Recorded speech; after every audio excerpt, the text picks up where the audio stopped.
हाँ जी, एक होता है जब हम उपसर्ग का प्रयोग करते हैं, कुछ शब्द तो ऐसे हैं एज इट इज उतर जाते हैं, जैसे अनुशासन, बस ये हटा लिया, दोनों को जोड़ दिया।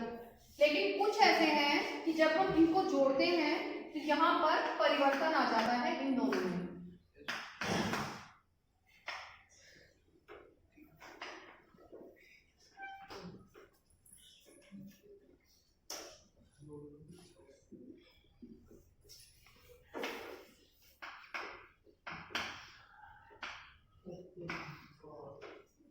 कहाँ परिवर्तन आया? तय आधा हो गया और ई और ए मिलकर यह बन गए। किसी को याद है ये क्या है? संधि में है मैडम, उसमें ये संधि में है। कौन सी संधि? स्वर या व्यंजन? स्वर वही है। अरे भाई बोलने से पहले ये तो देख लो, ये स्वर है या व्यंजन है? जब ये व्यंजन है तो ये व्यंजन संधि है तो होगा। इतना मुश्किल नहीं पूछा, ये भी नहीं पूछा कौन सी है क्या है, किसमें क्या परिवर्तन हो रहा है, बस ये पूछा कौन सी संधि बैठेगी। क्योंकि जितने भी स्वर संधि के होंगे वो सारे के सारे मात्राओं में परिवर्तित होंगे। और ये वाला किसमें हो रहा है? व्यंजन में। एक मिनट, नहीं सॉरी मेरी गलती है भाई, स्वर संधि है, ई और ए मिलके ये बन गए। हाँ नहीं ठीक है, तुम लोग सही हो, मैं गलत हूँ। चलो ठीक है, आपका हो गया उपसर्ग का खत्म। टाइम कितना है मैडम? टाइम हो गया 11 मिनट अभी तो है। अब हम बात करते हैं प्रत्यय की। उपसर्ग में कोई दिक्कत आ गया सबको समझ में? गड़बड़ तो नहीं करोगे एग्जाम्स में? अच्छा, अभी मैंने बताया था प्रत्यय में होते हैं आपके जो बाद में जुड़ते हैं, वो लघुत्तम शब्दांश जो सार्थक होते हैं और शब्द के अंत में जुड़कर नए शब्द का निर्माण करते हैं। मैंने आपको जब भी ये चीजें बताई है ना हिंदी सेकंड की, हमेशा एक चीज बोली है, परिभाषा को अपने शब्दों में सरल से सरल शब्दों में याद करो और ऐसे याद करो कि सामने वाला एग्जामिनर जो है वो कट ना कर सके। तो आपको सबसे पहले क्या चीज याद रखनी है? सार्थकता। शब्द स्वतंत्र और सार्थक, और जो ये लघुत्तम शब्दांश है, जो ये लघुत्तम खंड है, ये सार्थक होने चाहिए। परिभाषा क्या बनी? वो लघुत्तम शब्दांश शब्द का अंश, ठीक है, जो सार्थक हो और शब्द के अंत में जुड़कर नए शब्द का निर्माण करे।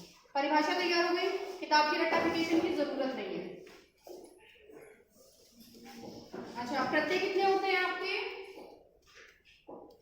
किताब वाले किताब ना खोले, ये रिवीजन क्लास है।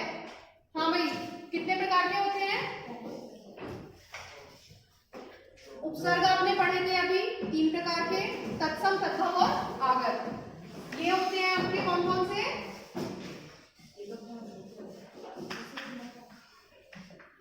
तद्धित प्रत्यय और कृत प्रत्यय, ठीक है।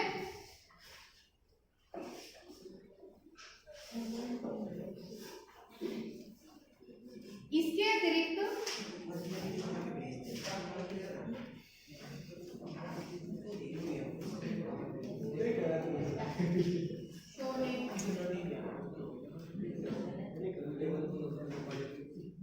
इनमें अंतर होता है क्रिया के धातु रूप का।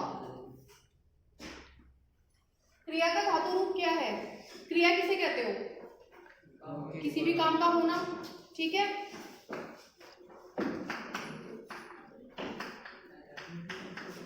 ये क्या है? मैम क्रिया है।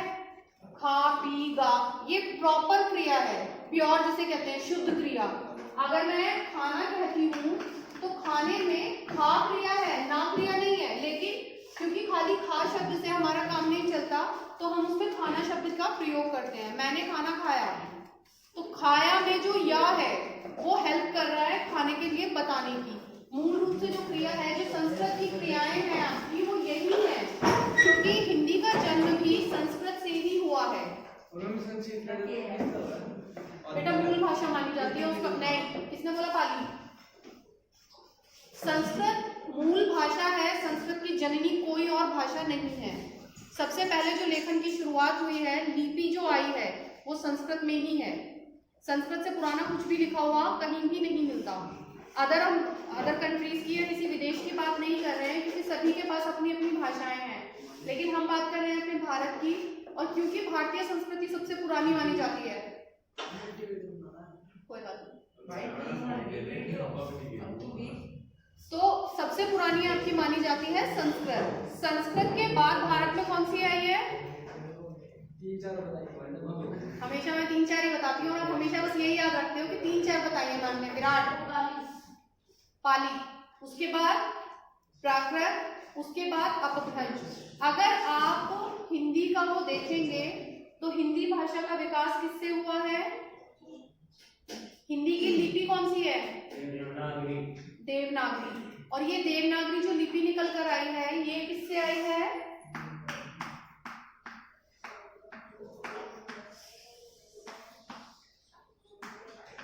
एक बार चाहे तो गूगल पर डाल के ढूंढ के देख लेना।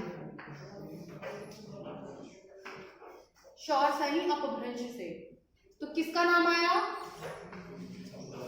अपभ्रंश का। हिंदी से पहले लैंग्वेज भारत में जो चल रही थी, पाली और प्राकृत के बाद अपभ्रंश थी। तो मैं बात कर रही हूँ मूल भाषा संस्कृत की। संस्कृत में जो क्रिया है वो है ये, खा, पी, गा, ला, चल, दे। ठीक है, चलना है, शब्द चलना है, लेकिन क्रिया चल है। खाना है, लेकिन क्रिया खा है।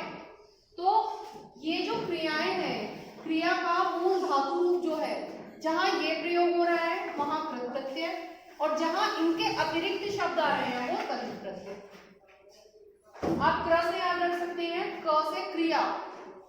क्रिया का मूल धातु रूप जिसमें प्रयोग होता है वो कृत, और जिसमें नहीं होता वो तद्धित।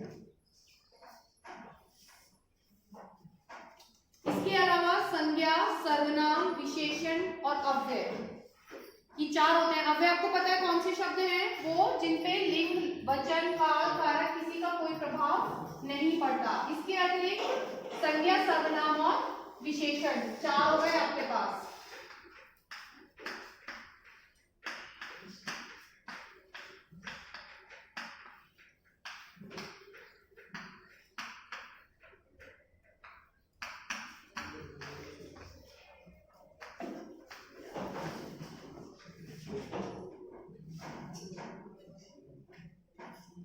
जैसे बूढ़ा। बूढ़ा कैसा शब्द है? कौन सा शब्द है इन चारों में से? क्या है इन चारों में से? विशेषण। Ma'am servant. मैंने पहले ही संज्ञा के सामने लिखा है, बूढ़ा एक संज्ञा शब्द है। हाँ जी। और ये कौन सा वाला है? आपकी संज्ञा भी 5 तरह की होती है, व्यक्तिवाचक, जातिवाचक, भाववाचक और 2 और है। कौन से वाले में से है ये? मैम व्यक्तिवाचक।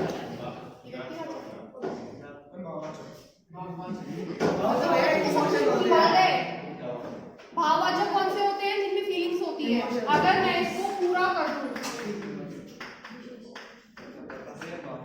अब ये भाववाचक संज्ञा हो गया, बुढ़ापा। लेकिन मूल शब्द है आपका बूढ़ा। मैं बूढ़े की बात कर रही हूँ। बूढ़ा एक जातिवाचक संज्ञा है। अगर मैं आपको बूढ़े, पीछे हर्ष, दोबारा टोकना ना पड़ जाए मुझे। अगर मैं आपसे एक बूढ़े के बारे में, शब्द के बारे में बात कर रही हूँ, तो आपको किसी पर्टिकुलर एक इंसान का नहीं बोध होगा। अपितु जितने भी बूढ़े हैं आप उन सभी को इमेजिन कर सकते हैं, सभी के बारे में सोच सकते हैं। वो होता है हमारा जातिवाचक। छात्र की बात करें, आप स्टूडेंट्स हैं, मैं छात्र के बारे में बात करूंगी तो सभी आ गए, एक ही कैटेगरी हो गई आपकी। अगला शब्द है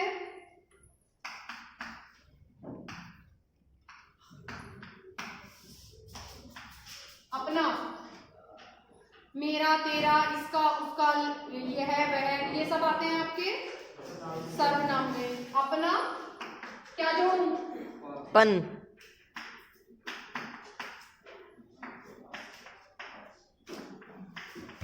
अगर मैं अपने मन की बात करूं तो ये किस में चला जाएगा? भाववाचक। भाववाचक। विशेषण क्या जो? मीठा, सेब। वो मीठापन नहीं रहेगा, मिठापन हो जाएगा। और वो हमारा देशी भाषा का शब्द है जो कि हिंदी में ऐसे मिठास। चलो आगे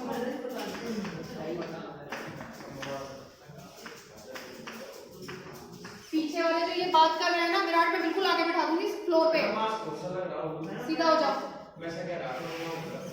अच्छा, ये जो हमारे दो शब्द जुड़ रहे हैं आ प्लस आ, ये क्या निकल के आ रहे हैं यहाँ पे? कौन सी संधि चल गई? ये मैडम मुद्दा वो चली स्वर स्वर है। अरे वो ऐसा दीर्घ आ प्लस आ दीर्घ संधि। अब हम बात करें अव्यय। अगर यहाँ पे आप ये वाला ना भी लो पूरा,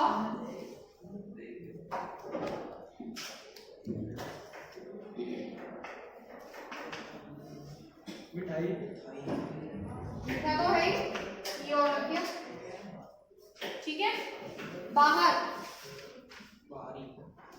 अंदर, बाहर, जो ये इस तरह के शब्द होते हैं ये अव्यय शब्द हैं जिनपे लिंग, वचन, काल, कार्य, किसी चीज का कोई प्रभाव नहीं होता। विराट, पता है इसका क्या बनेगा? कोई नहीं बोलेगा और क्लास में खड़ा हो जाओ, बोलो कौन सा प्रत्यय लगाया जाए, क्योंकि इसमें एक ही प्रत्यय लगेगा और कोई लग भी नहीं सकता। चल भाई तू बता। दुष्यंत ना, बहुत बतिया लिया दोनों पूरा पीरियड। संग्राम, ई प्रत्यय लगेगा इसमें। बैठो संग्राम, खड़ा रहा है। ये मैडम आप भी थोड़ा मिस करते हैं क्या? ये मिठाई मांग रहे मैडम आप। मिठाई भी दूंगी, चिंता मत करो। ये हो गया हमारा पूरा का पूरा तद्धित प्रत्यय से। तद्धित प्रत्यय में आपकी चार चीजें आ गई, संज्ञा से बनने वाले शब्द, सर्वनाम से, विशेषण से और अव्यय से। अब हम बात करेंगे कृत प्रत्यय की। अच्छा, एक चीज और है, ये जो आपका तद्धित प्रत्यय है, सिर्फ जान लो, इतना लंबा चौड़ा लर्न करने की जरूरत नहीं है, क्योंकि इसके बहुत सारे भेद हो जाते हैं। ये हैं इसके टोटल 9 प्रकार।